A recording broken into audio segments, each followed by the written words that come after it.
And what's happening, everybody? Welcome to a brand new week of Fantasy NBA Today, a hoop-ball.com presentation.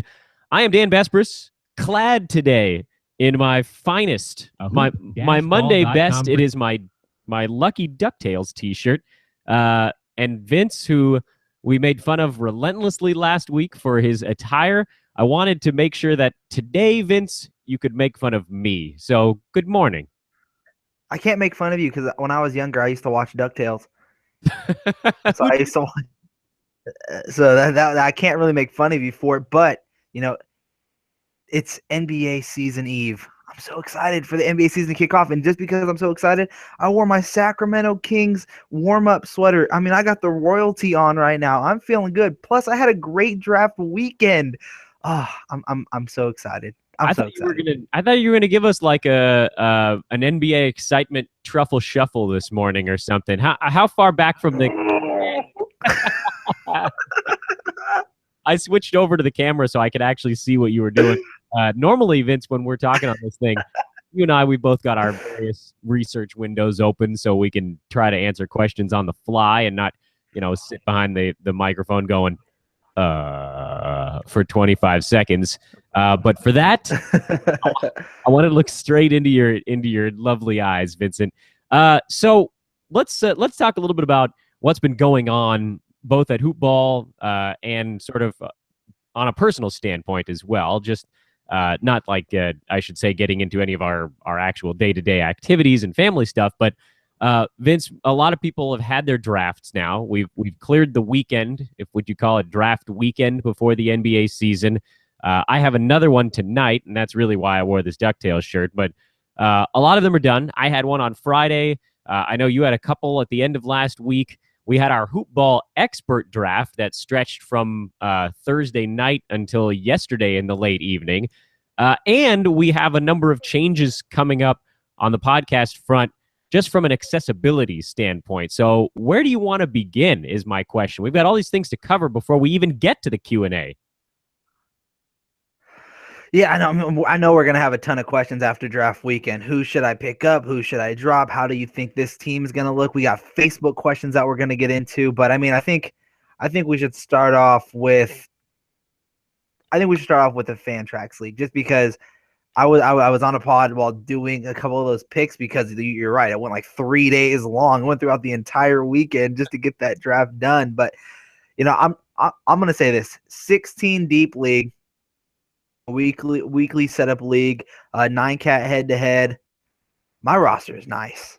I actually think I did better than my original plan, because the first thing, and this I will reveal more from a personal standpoint, my wife actually asked me flat out, can you please not sign up for any more fantasy leagues? I'm in a lot of them this year. And as many of our listeners know, Vince, you and I are both expecting a child shortly. My wife is doing 3 weeks with our first kid, which may, shave into the time that I'm using setting lineups. But, this having it as a weekly league is certainly helpful.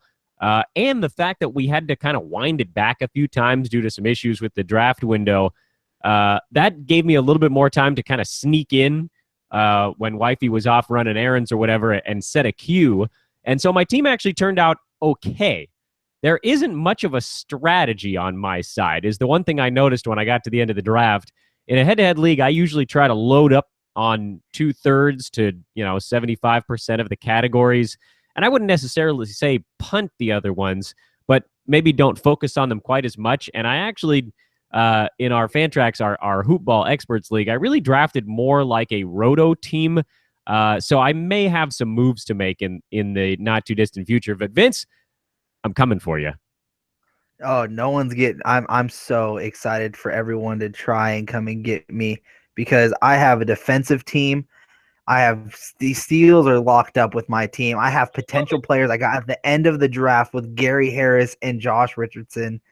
I don't know, man. I got some key steals guys at the front end of my thing. Ricky Rubio, John Wall, KCP. I got Chris Paul. Paul, Victor Oladipo. I mean, it's Rudy Gobert, Derek Favors in the 7th round, I believe. Yeah, he's scaring a lot of people right now, without question. Those injuries are are freaking people out, but that's really far for him to drop. That's really far. He dropped really far in this draft. Everyone's nervous about him not practicing. He hasn't played in 3 weeks. He was limited in practice on Sunday. They're going to see what he can do today on Monday. So to see if he's going to be able to play on Tuesday in their season opener. But to get him in like the 6th or 7th round, I can't really remember what round it was in between there, but who you playing? That was a steal. I mean, I have a nice team. Who you got in week 1? Let's answer that question, and then we'll move on to some of our other logistical stuff. Who's your opponent? I have Kemba Walker, or Kemba is a winner. So I don't know who that is on our league. I have to look over the email list and see exactly who that is. Yeah, why doesn't it have the owner name on the league page? I'm trying to figure out who these guys are too. I'm playing Drop the Beat, which is actually it's Matt Cardone. It's Matt Cardone, one of the newest members of Hoop Ball. So Matt, get ready for this work, buddy. Can you find out while you're digging in over there who Drop the Beat is, so I can find out who I'm taunting here in week 1? Oh, that's my main man, Brett Squirrels. That's not Squires. I don't know why I just call him Squirrels. Squires. That's Brett. Vincent, how could you? Okay, so next thing on the list is I want to talk just very briefly, because again, limited time means limited questions and so forth, about some of our own, Vince, yours and my experience in our other drafts that we had over the weekend, and just kind of how they went, and maybe some thoughts on how maybe we can convey some advice to those that are still going into their own. For me, I had a 10-team draft on Friday. We had the opportunity to add it up to 12. A lot of people in the league said they actually preferred 10, which I thought was crazy. You might as well make the pot bigger, but they didn't want it, so we stuck at 10. And I had the first pick for the first time in, I think, 5 years. I think 2011 was the last time I had number 1 pick in any of my fantasy leagues in any sport. Forget just basketball. And it was a humbling reminder of how fun the first round is and how difficult all future rounds can be. And this goes for the back end too. So if you're the 10th in a 10 team, or basically last pick, and you're on the wheel, or if you're first pick, and obviously you get off to a really nice start, but you then become someone on a turn of the rounds going forward, it does create a certain dilemma, Vince, that I had admittedly forgotten about a little, because I hadn't been in that spot in a really long time. So a couple of mock drafts didn't really help my cause, because you're generally not going up against people who are as dedicated as the folks that are actually in your league and ready to roll. And the thing that I found that maybe I can turn into advice for anybody doing a draft that's on a turn is that you get generally stuck in a spot where you've got your rankings, you got your guys all lined up, and you've got your targets, but it's very rare that those guys are going to fall around you. When I say that, because, Vince, there's so much time in between each of your picks where you might have a guy targeted at 48, but you had picked 40 and 41, and then you don't pick again until 18 to 20 picks later. You either have to drop down and pick a guy a little earlier than you wanted to, or you take someone else. And so going into these drafts, I think my advice is just be prepared for those scenarios and be okay with the fact that you're going to pick one or the other. You're either going to reach, or you're going to take a guy that you didn't target. And for me, I ended up taking guys that I didn't really target, and it left me with a team that I didn't expect and a team that I'm really anxious to see how they're going to perform. Vince, what were some of your thoughts from some of your drafts over the weekend? I think you kind of took it right out of my mouth, and that's, you got to stay fluid. I mean, you're going to have a pick somewhere, especially in snake drafts. You're going to be somewhere, maybe it's pick 40 and 41, and you have that swing, or you're going to be in the middle, and you're going to see someone that's potentially slid, or someone that's available, but they're not ranked as high, but you need it for your team. I mean, you just got to know the needs of your team when you start heading into the middle rounds. And I think that's something that maybe we didn't harp on enough heading into a lot of people's draft. But in those middle rounds, you want to kind of stay a little bit fluid and not completely go in there and saying, these are my key guys. These guys on my paper are the people I have to get. These are the rankings here. I think you look at the rankings as a good guide to what you want to have, but you got to stay fluid and know that you're adjusting for your team. You're gonna have to take guys sometimes a little bit early and not necessarily a big reach. And then I was in plenty of situations, especially in our 16 deep league, where I thought maybe a guy would slide to be there available for my next pick, and he just wasn't there. So I had to come up with something different that would be a guy who potentially gave me something of the realm of what that player I was eyeballing would give me, or find something a little bit different. Like, for example, I was going between a couple of the shooters, and it then came down to I had to choose between Marcus Morris and J.R. Smith, and this was at the end of our draft, of course. And I went with Marcus Morris, more rebounding, just the same amount of threes. The points are generally the same, and so that's kind of like decisions you had to make. I needed rebounding, so I went with Marcus. But you just got to stay fluid in your drafts. Yeah, completely agree. For me, I think it really it focused on rounds 6 through 11, and I'm actually scanning the draft results again from that one just to make sure that I'm saying the right thing. And again, this is a 10-team league, so that was pick 51 to start, and then you run through. For me, it was the beginning of round 11, but you can go ahead and call it the end of it as well. So pick 110. So it's that 60-person clump. And just to use another example, round 6, I had the last pick. Again, because I had first overall. And I ended up with Dirk Nowitzki, and then I took Darren Collison at the beginning of round 7. And I feel okay about those, but those weren't really the guys that I was targeting. I was looking at, and again, I'll give away some of the guys that I've been eyeing. Avery Bradley was somebody that I really liked going into this year. I love what he's bringing to the table. I love the stat set. Marcin Gortat as sort of your boring center I was looking at to kind of round things out. But both of those guys, in my numbers at least, I had going about 10 picks later, which put them right smack in the middle of where I could have taken them at the end of the 6th round / beginning of the 7th, or at the end of the 8th round / beginning of the 9th. So my dilemma was, and I think everybody that has either first or last pick will run into the same thing, if there's a pick that's 10 to 12 spots away from you, you feel a little bit goofy about reaching that early. I didn't want to take Marcin Gortat at the 61st pick overall. That was too early for me, but there was sort of no hope of him getting back to me if I waited 2 rounds longer. So I ended up with Dirk and Darren, who are fine. Obviously, Collison suspended for a couple of weeks, but they weren't the guys that I was looking at, and then I had to adjust accordingly. So again, go into your drafts, be fluid, be aware that sometimes if there's a guy you want and you have a pick at the beginning or end of a round, you're going to have to make sort of a weird adjustment to go get that guy. And then you're just going to have to be okay with the fact that maybe you reached a round earlier than you wanted to, and it's not quite the value you're looking for, but you got your guy.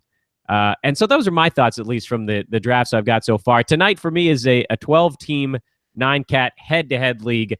I think I'm very prepared for this one. I've got my sheets ready. I've got my schedules ready. That's not a bad thing to look at, by the way, if you're in a head-to-head league. Check out those last 4 or 5 weeks of the season, your playoff push, your 3 to 4.5 weeks of playoff action, and that could actually dictate, especially early in your draft, whether you go one way or whether you go another. Vince, let's talk a little bit about logistical stuff on the podcast side, because there are actually a lot of changes coming up there as well. We did this, you and I, about 2.5, 3 weeks ago when we talked about the changes coming up for these preseason podcasts. Well, now we have the changes coming up for the in-season podcasts. And I want to start this discussion by pointing out the one thing that's not going to change, and that, Vince, is that we're still going to be hosting them. But pretty much everything else is changing. Vince, you're largely going to be on top of the evening stuff. You're more of a night owl. I'm more of a day owl? That's not right. So I'll be on Fantasy NBA Today. You're more of a regular day bird. Yeah, I'm a regular day bird. Thank you, Vince. I like that. You can call me regular bird over here. But otherwise, there's going to be a lot of changes. And the first is that the format's going to change a little bit. We're going to be migrating to a brand new podcast host, which means we can put out more podcasts faster. It's going to be easier to subscribe. It's going to be easier to get them on your mobile devices. That's going to be a big change and a great one, because we're going to have an app, a Hoopball app, coming up in the next few weeks where you can get all of our shows on that. So, Vince, I know I'll stop monologuing here for a minute, but that to me might be the most exciting part of all of it. That's super exciting. And, yeah, I'm going to be hosting Fantasy NBA tonight, like you said. That's going to be one of the premium in-season memberships that I definitely recommend all of you guys go ahead and go become a premium member of hoop-ball.com today, the premium membership tab. Yeah, I mean, there's a lot of different shows that are going to be coming out for these premium members as well, and you guys are going to get a sneak peek, a one week sneak peek tomorrow with a show with Dan Besbris and Aaron Brewski. If you want to tell them a little bit about that one as well. Yeah, absolutely. So normally that will be the Monday show.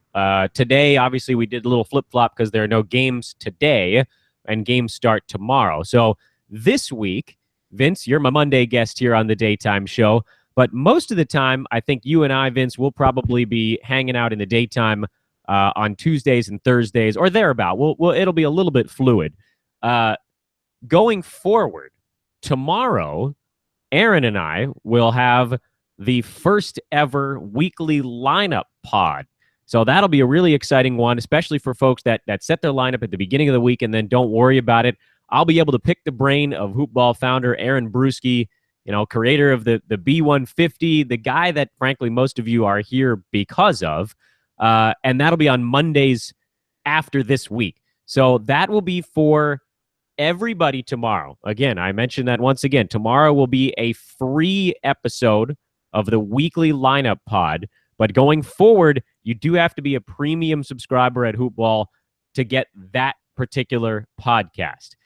Fantasy NBA Today, this show right now, the 11 a.m. show, will be free forever. This will always be a free podcast. You do not need to sign up for a subscription. We're going to have all sorts of really fun guests throughout the year, various members of the NBA community, beat writers, other podcast hosts. I know that we got joined by the Welsh late last week, so that was a lot of fun. Awesome podcast, by the way. Awesome podcast. I thought that was a great theory discussion with Chris. Didn't you think that he really knows his stuff, and he really knows it down to sort of the skeleton of what makes fantasy NBA so cool? If you guys just need something to listen to fill your earbuds after this show later today, Dan Best did an awesome podcast on that Saturday, and I definitely recommend you guys go and listen to that one. The theories that they had back and forth, the players that they covered, it was just an amazing podcast. Definitely go check that one out. And we'll have him on a few more times throughout the season as well. I think, Vince, you and I may hop on over and join them for one of their Bogman and the Welsh shows throughout the year, too. So that, again, inthisleague.com is their website. They are two hilarious guys with a lot of information on fantasy basketball. But, of course, be comfortable because their shows are 90 minutes to 120 minutes long. You're in for the long haul, but it's good stuff. But again, anyway, the overarching point here of the changes that are happening is that this week is kind of your preview of anything, whether it's free or paid. This week will give you a good idea of what you're going to get. So Fantasy NBA Today, they're not always going to be live going forward. This is something we really wanted to do because we knew there were a lot of questions leading up to opening day. But just because of the names and faces that we want to bring on this daytime show, they're not all going to be sitting in their living rooms with Google Hangout open. These are going to be people bouncing across the country. So we may need to just catch them on a cell phone in between flights. So Fantasy NBA Today, some of them will be live, Vince. I think largely that'll be you and I doing those shows every once in a while just to kind of take some questions and go over things. But for the most part, the daytime show, and this is important, will cover the previous night's NBA action, key pickups and drops, stuff like that, and then themes looking at the upcoming slate of games that night. So that'll be how NBA Today works. Vince, do you want to tell them how NBA Tonight is going to work going forward? Yeah, and this is why I think that the in-season premium subscription is going to be something very important because a lot of you guys keep submitting in your questions, and we are going to answer all of your guys' questions today. Just start leaving your questions in the live chat. Dan and I are monitoring it very closely. You can tweet us as well at VM Center, at Dan Besbris. And we, like I said, we have some Facebook questions, but the Fantasy NBA Today isn't much of a Q&A type of show. It's more of, like Dan said, we're going to be looking at the night that was and the night that's upcoming for those games, who's hot and who's not, for the pickups and things like that. Fantasy NBA Tonight is to answer all of your questions. Who should I be picking, or who should I trade this with? Who should I be looking at? What are your thoughts on Marc Gasol? Is this injury going to affect him? Should I drop him? Should I just keep him on my IR? Things like that. We're going to be discussing a lot in detail with you, the premium members, for a full hour. And unlike this show, Fantasy NBA Today, where we're probably restricted for our hour, on Fantasy NBA Tonight, we can sometimes go a little bit over if need be, because you guys did pay for that subscription. We want to be able to answer those questions for you. And that's what that show is supposed to be about, is getting that one-on-one with our premium members. Yeah, for sure. That's your on-demand fantasy expert audio cast. So, it's not get into a chat room, post a thing, and then somebody will type back to you. If those questions are going to be answered on the fly, Vince, most of those shows will start at 9 p.m., correct? Pacific Standard Time, Monday through Friday. Outstanding. So that is basically, as the East Coast games are finished for maybe an hour or two, your middle of the country games are just finishing up, and then your West Coast games are probably about midway through the third quarter at that point. So you guys are going over stuff as it's happening. That moment that games are ending, the hoop ball experts are going to be jumping on with Vince and answering questions and talking about really interesting things that happened right at that moment. I mean, this is unprecedented in fantasy sports. Historically, you've got to wait until the following morning to get the big breakdown. Where and hoop ball, we have those too. Those are great. Those are fantastic things to read in the bathroom in the morning or whatever. But this is an opportunity to get those questions answered without waiting overnight. So you can beat those other guys in your league to the guy that just popped up on the waiver wire. I know, Vince, I said, but come on, we all read our phones in the bathroom now, don't we? I call it stinker tinker time. You're clearly a fan of the league. So, anyway, I mean, and that's the key. That's what makes it a subscription, a part of the equation, because it is basically fantasy advice on demand as the games are finishing. But we want to make sure that we're still giving everybody the answers to sort of the big questions, the more obvious ones. And that's what Fantasy NBA Today will be.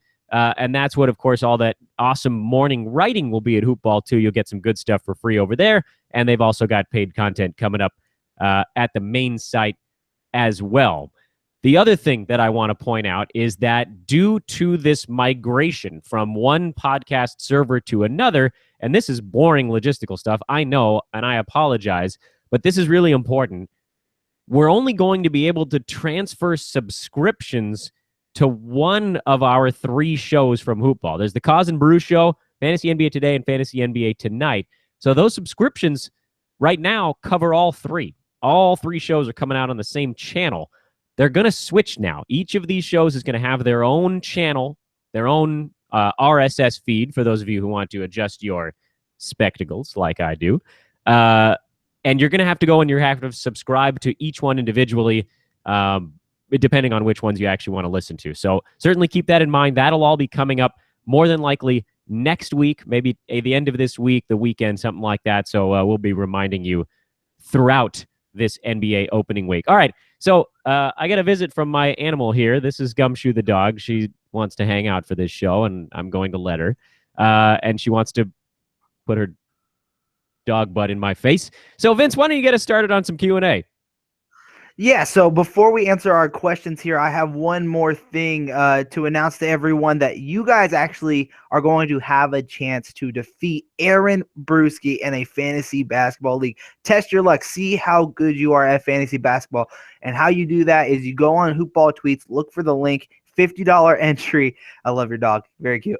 $50 entry to join him. And if you go and join that league and you play against him in that league over at Fantrax, we will actually give you a free Brewski 150. All you have to do is in direct message us on Twitter or just at us on Twitter, and we'll respond back to you and send you over that Brewski 150. So you see that guy in the background?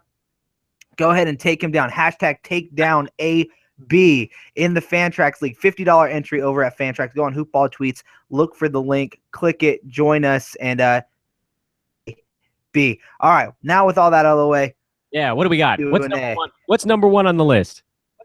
This one is from Adrian Benjamins. It says, "Hey guys, love the show. So pumped that we are one day away from hoops. I gotta drop Sullinger, of course, because of the injury. Who's the better pickup, Trey Lyles or Justice Winslow? Thanks." All right, well, I guess I'll jump in on that one. I like Winslow more on that because of a full season outlook. Trey Lyles is an interesting player, and certainly if any of that Derek Favors injury stuff does crop up again, then Lyles becomes a more relevant fantasy player. But if Gobert and Favors are both healthy, Lyles is going to be relegated to a bench allotment of minutes, whereas Justice Winslow could really see a pretty good chunk this year. So to me, he's the safer play. They go with Justice Winslow as well. I mean, Derek Favors is still in front of Trey Lyles in that rotation. Lyles has looked great through Summer League. Yes, he deserves to get playing time. He will get playing time throughout the season. But Derek Favors, Rudy Gobert, Boris Dio are all players that could potentially be seeing more minutes than him at times throughout the season. So that hurts him a little bit. Justice Winslow is starting. Stats could be there. Eric Spoelstra continues to speak highly of him and about how he can initiate the offense, and he's about to be a more versatile offensive weapon for the Heat this year. And I think he needs to take a big step if they want to make the playoffs this season. I actually like the Heat's team. I think they could be a good defensive team with all of their players, Dragic, Richardson when he comes back, Winslow, and Hassan Whiteside. Then whatever they do at the 4 spot will be interesting. But yeah, I think Justice Winslow is the pickup between those two. Do you think it's a healthy year for Marc Gasol, says Miguel de Guzman, or make him a sell high guy? Sell high guy. Ooh. I'm on the sell high guy bandwagon. You can get a few good months out of him, Vince. I think you got to try to turn that into somebody who's maybe and don't look for something massive. You know, if you're in a league with smart people, if Marc Gasol has a top 30 November, you're probably not going to be able to spin him for a full season top 30 guy. I mean, people are not, and that's a thing that always bugs me about some of these articles. And I'm not going to call out any websites in particular, but there are a lot of articles written that presume other people in your league are dumb as rocks. And it's just not the case because there's so much information out there that the people you're trading with are probably going to remember that Marc Gasol hasn't finished a season in the better part of half a decade. So you're not going to be able to spin him for another top 30 guy. But if you could maybe get someone 3-4 slots higher than Gasol, then to me you're doing a nice job there. So take him at a decent number. If he has a great month, see if you can spin him for somebody maybe half a round better than where you took him originally. But I wouldn't shoot for much higher than that, or you're going to get a lot of people slapping your trades down and telling you, come on, man. Yeah, no, I think you have to look at Marc Gasol and say that you're drafting him, and hopefully you have another big man that's there that can help you. But you having him on your team, you're risking it to get the biscuit. If he has a good November or a good end of October, I think that's when you definitely want to sell high on him if you can. But I think you brought up a good point. If there's anyone smart there, they know that he is a risky play. Yes, he has the potential to be a second-round type of player. He also has a good chance of hurting his foot, hurting something, because he's shown to be a little bit injury-prone over his last few seasons. So I'm a little bit scared of Marc Gasol. I don't have him in any of my leagues. I kind of was scared to draft him because I think he was going a little too early because there's a lot of hype around him right now, finally being healthy and Mike Conley being there and things like that. But yeah, I think he's definitely a good sell-high candidate. Yeah, completely agree on that one. With a guy like Marc Gasol, it's probably helpful that for a portion of his career, he actually did kind of resemble a woolly mammoth. But I think that that's a fun comparison where scientifically, the woolly mammoth was too large, and it wasn't a species that was destined to survive. Now, obviously, that you have to dial that down from 10 to about 2 in this comparison, but Marc Gasol is just a big dude, and big dudes put a lot of pressure on their body parts, and so things hurt. Now, he's also tough as nails, so he plays through the little stuff, but that tends to make something bigger snap. It's the compensation injury. So he should buy you a little bit of time before something crops up, and if you can sell high, Vince and I both would certainly recommend it. Oh, my, Vince, this next one's a fun one. Movie Dude, one of our buddies here who's often in the chat. Thanks for coming on back. He just moved. Love movies. Look at this trade. He just moved Kevin Love Drew Holiday and Draymond Green for Kevin Durant. He asks if he's completely insane. My question is, who did the other guy drop to clear room for some of these guys? I mean, this is early in the year to go 3 for 1. That's wild. But Vince, what are your thoughts on the trade just outside of a roster stacking standpoint? I love Kevin Durant in that deal, to be honest with you.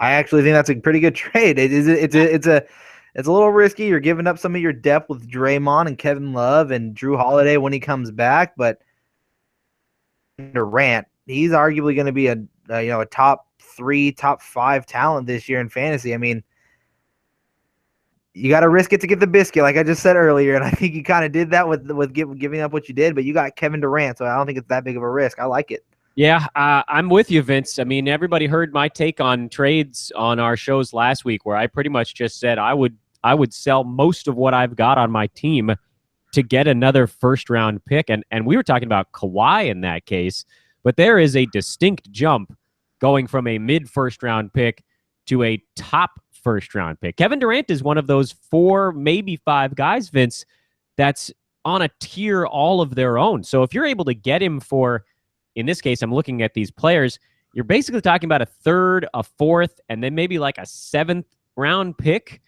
Yeah, absolutely you make that trade. You're not completely insane. You will find guys on the waiver wire that maybe won't be, a 3rd-round pick, but you can find some 5th, 6th, 7th-round values that pop up over the course of the season. So you'll definitely be able to fill those needs. And Drew Holiday's not even playing to start the year. Vince, you and I both agree that Draymond Green actually is probably due for a little bit of a downtick this season. So, yeah, I was actually questioning more the other guy who just took on a whole bunch of mid-round guys. Well, Draymond's is sort of a late, early round guy, but a bunch of high mid to middle mid guys. I mean, I don't even know how the other guy would clear space for that. I guess he drops his last 2 picks, but I mean, I don't like what that other guy did at all. I never take on, I don't even take on 2 for 1, Vince, let alone 3 for 1. So sounds like you and I are in agreement that Movie Dude came away with the win on this one. Yeah, he came out with a big one, so thumbs up to the Movie Dude. And I think we should now go to the Facebook question before we run out of time here. So on Facebook, Eric Hall asked, do you think Matthew Dellavedova would be a better pickup than off the waiver wire? Oh, you cut out for just a second when you said the name besides Dellavedova. Who was the other guy? Ish Smith. Ah, well, yes, I'm on Team Delly in that one. Vince, what are you thinking?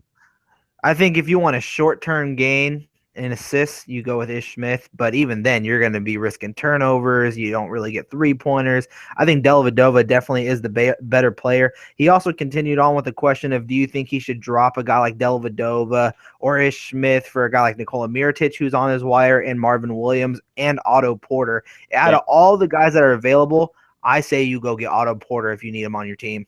I like all 3 of those guys that are available. I would drop Ish Smith in a heartbeat for any of the other 4 players that you just mentioned. I think Meritage should have a solid season. I think Otto Porter right now is a little bit undervalued because of all the Oubre talk. I mean, you're so many times at the end of drafts because of that. Yeah, I mean, this is, these are, you're basically comparing a last round type of guy in Ish Smith, if he even climbs into that discussion, and Matthew Dellavedova, who is very much a very late round guy, with 3 guys that to me, Vince, are mid round guys. That's a big jump for those other fellas. I would pick up any of the 3. Yeah, my favorite is Otto Porter. I think Otto Porter, you're going to see him play 3 and 4 for the Wizards. I think the defensive stats are there. He's been working on the jumper. I mean, he's going to get the minutes out in Washington. If you can get him, or even a guy like Marvin Williams, he had a breakout year for his standards. He finally showed up in the NBA as a former number 2 pick, and he's looking to build off of it. And Cody Zeller now being down, questionable for the season opener and to start the season, he can potentially see more minutes next to Roy Hibbert. I mean, I really like Marvin Williams. He gets you 3-pointers, defensive stats, the rebounds. I think you can look at any of those guys. You brought up Meritage again. I think it's weird that they still haven't made a decision, and Taj Gibson was clearly the better player throughout the preseason, but Meritage is going to get his minutes. He's the only player on that team that can actually shoot the basketball from 3-point range and extend the floor for those guys and space the floor for guys like Jimmy Butler, Rajon, Rondo, and Dwyane Wade. So he's going to get his minutes. I like a lot of those guys over Ish Smith. Dellavedova, if you need assists and you need a point guard, I think he's going to be the starting point guard out in Milwaukee. He can get you, I think, 5 to 6 assists. I think he can get you a 3-pointer and a half a game. Don't expect a lot of points, but, he can be a well-rounded player for you on your roster. Yeah, Marvin Williams is such an interesting player. He's so incredibly boring from a fantasy and reality perspective, but he's the rare player that has power forward eligibility and is a 3-pointer blocks guy. I mean, he'll mix in some rebounds every now and again, but he's a good free throw shooter. Threes and blocks is a weird combo that there are very few guys do both of those reliably, and he was one of them. Now, of course, if you're in an 8-cat league, and I don't know if we remembered if Eric listed that, Vince, it does change the outlook a little bit, and Ish Smith gets a little bit of a bump because of his turnover issue, but he's still an awful field goal percentage guy. But still, yeah, I mean, another thing to think about in Chicago, Vince, is that even though Meritage had a slow preseason and Taj Gibson probably won the starting power forward spot, the thing that I like, actually, about the 3 bigs in Chicago, and this is sort of weird for me to say, is that there isn't much in the way of competition for them. They've got some young guys. I mean, the free Bobby Portis movement, I think, finally got a lid slammed on it late last year when he just showed that he wasn't really ready to be a well-rounded NBA basketball player. Cristiano Felicio, I think, might be the backup center out there right now. So you're talking about basically 3 guys in Robin Lopez, Taj Gibson, and Nikola Meritage that are going to be splitting up 96 minutes at the 2 big man spots, because Jimmy Butler is probably not playing any 4. Dwyane Wade is probably not playing any 4. Rajon Rondo is definitely not. So you've got your 3 smaller guys pretty much locked in to those smaller positions. And on the big guy side, it's pretty clear that there are 3, at the most, you'd say 3.5 guys vying for those 96 minutes on the floor. And Taj Gibson and Robin Lopez, they're not going to be playing more than, what would you say, 32 to 35 apiece anyway? So that still leaves 30-ish for Meritage in a worst-case scenario. So I think that he's going to be fine. Like you said, Vince, he's the guy that can shoot out there, aside from, I guess, McDermott. But again, he's not competing for those big man spots. So Meritage, Porter, very good plays. Marvin Williams, a very safe and boring play. Matthew Dellavedova, nice full season outlook. Ish Smith, again, you have to know that you're going to take it on the chin in a couple of categories with that guy, and he is very much an assist specialist that will hurt you in some other spots. So, Vince, do you think we nailed that one okay? Can we move back to the chat room, or do we got more on Facebook? Last Facebook question. That was the only Facebook question that we had. So, yeah. Let's go hit that like button on our Facebook page, and you guys can start sending in your question through the message board. We're not great. We're okay at answering the questions on Facebook, but sometimes we just let them carry over into Fantasy NBA Today when we have the moment to, and we'll try and answer it as fast as we can. But become a liking follower on Facebook. Just look for the Hoop Ball logo. But yeah, let's go back to the chat room. All right, what do we got coming up next? What's the next one? It looks like it is from Roderick de Guzman, and he says, watch list.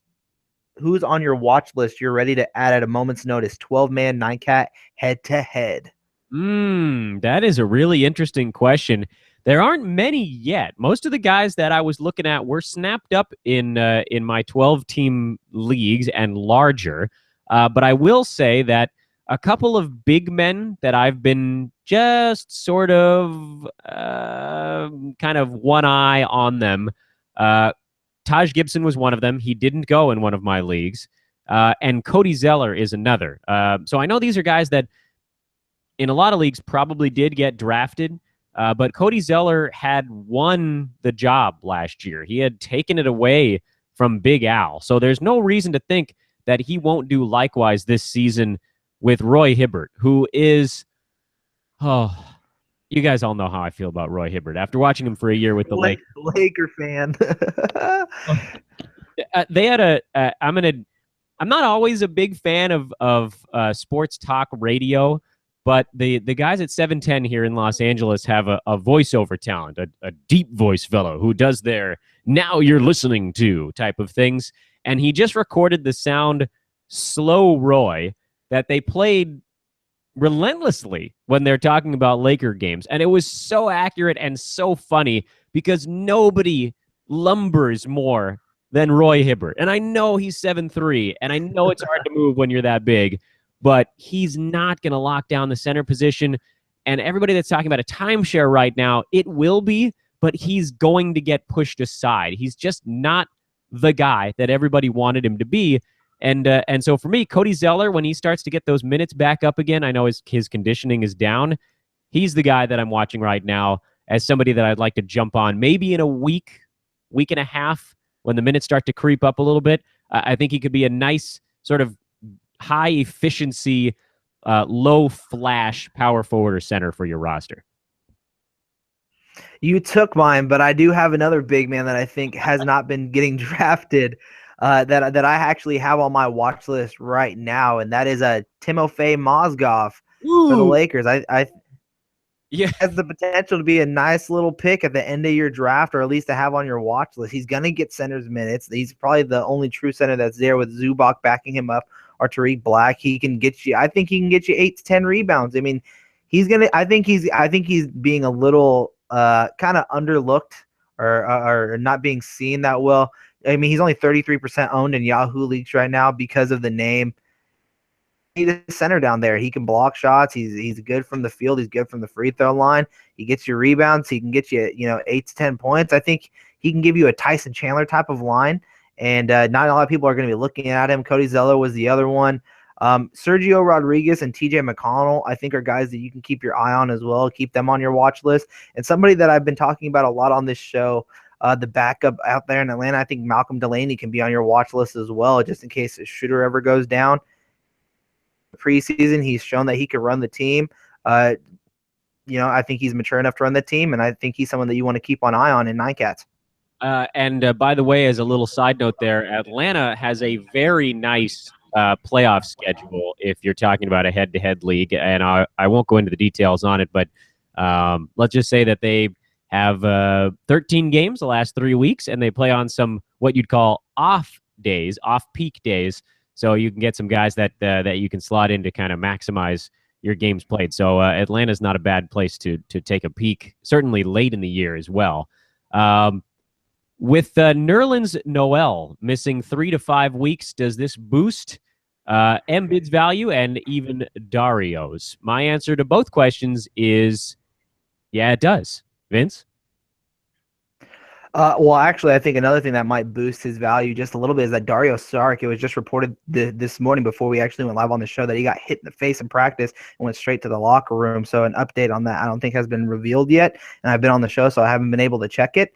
So, yeah, Dario is now headed to the locker room because of practice getting hit in the face. So hopefully nothing serious there.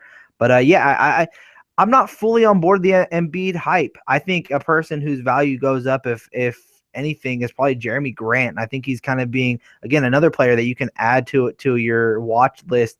He's going to be playing some 3. He can play some 4. He needs to learn how to knock down a 3-point shot and become a little bit more efficient. But when he got minutes last season, he was a fun guy to have on your team if you were punting field goal percentage. He gets you steals, he gets you blocks. He does a little bit of everything for you. So I think that's a guy, if Dario misses time, if they need a center on the court or a power forward on the court, is going to be someone that you can look at. But yeah, Joel Embiid, Jahlil Okafor still limited. Nerlens Noel is out. I don't know what his minute restriction is going to be. I know they're still talking about whether or not they're going to be holding him out on the second night of a back-to-back or how they're going to handle that.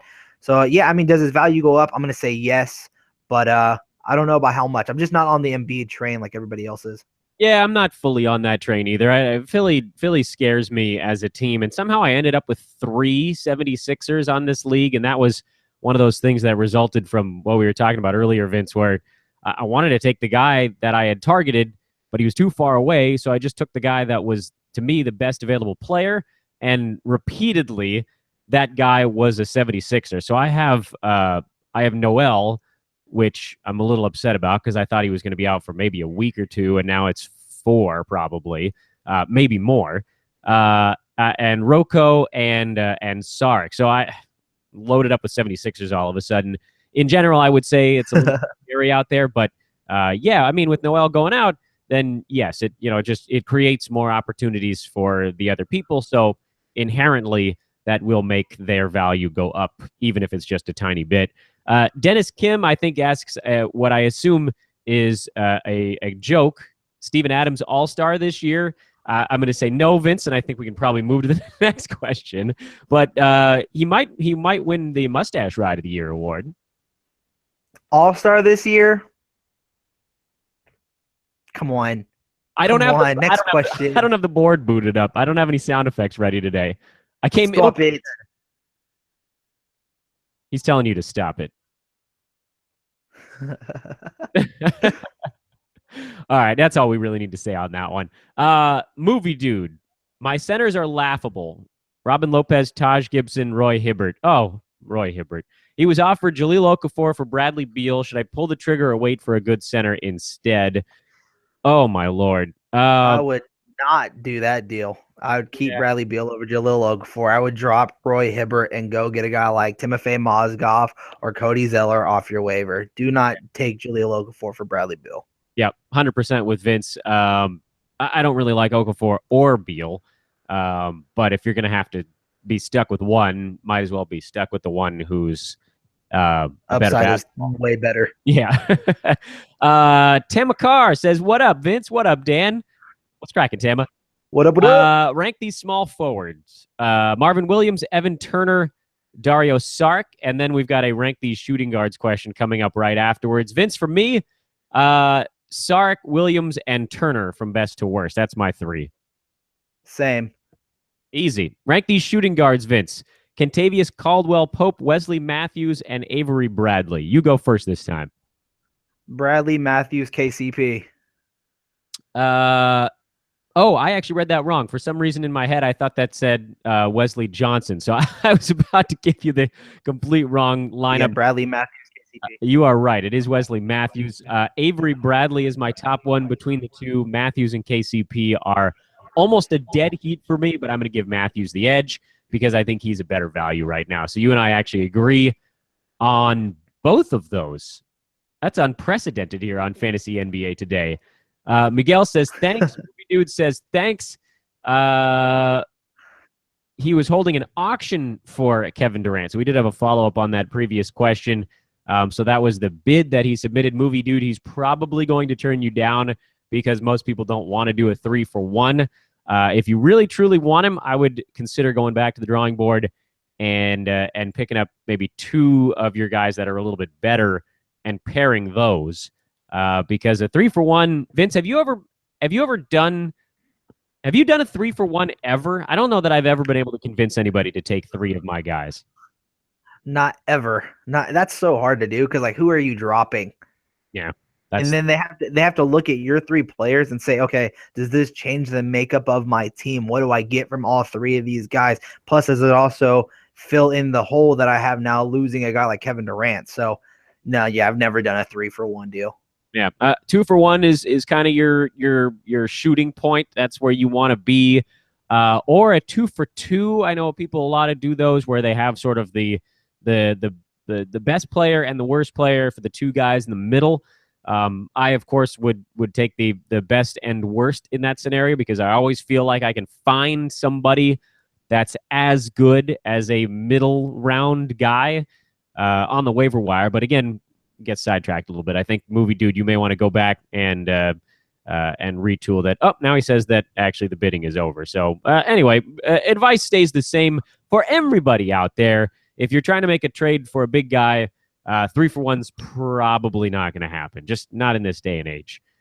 Vince, what's the next one on the list? Angel Delgado says, hi, guys. Would you trade Bays for Porter or Matthews, or do you keep him?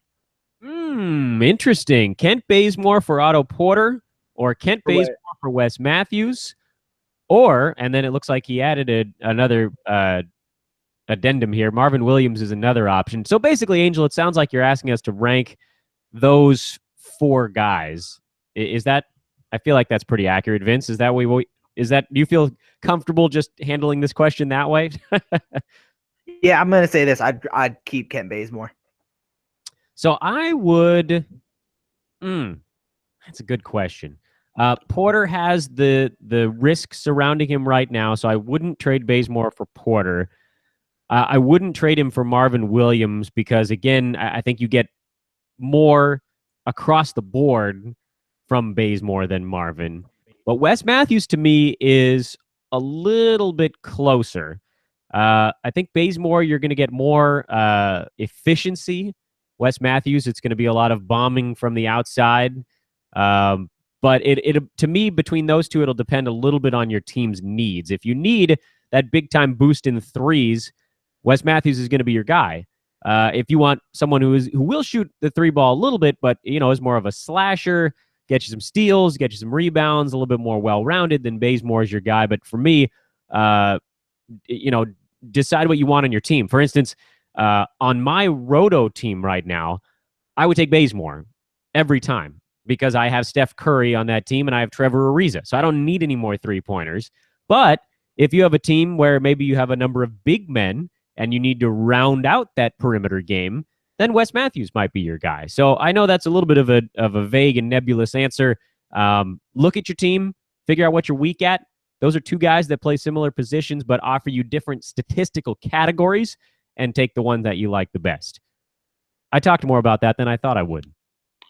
Yeah, I mean, I'll just say I think Bazemore, he gets you 5 rebounds, he gets you the steals, he gets you the three-pointers. He doesn't hurt you terribly from the field. He doesn't hurt you from the free throw line. So I'm just saying I really think Bazemore is a guy you definitely want to keep on your team. I actually really like Bazemore this season as long as he can stay healthy. Yeah, I think we just got our first spam advertisement in our chat room, Vince. That must mean we're getting big all of a sudden. Hey, if you want a sponsorship, let me know. Hit us up. I think it was somebody trying to get our fans to go look at their webpage. Fear not, to you NBA listeners. Their message was deleted, and it will never come back. Those are the questions we've got, Vince, and it brings us to our near conclusion with about 4 minutes to go. So any other key thoughts before we wrap this thing up?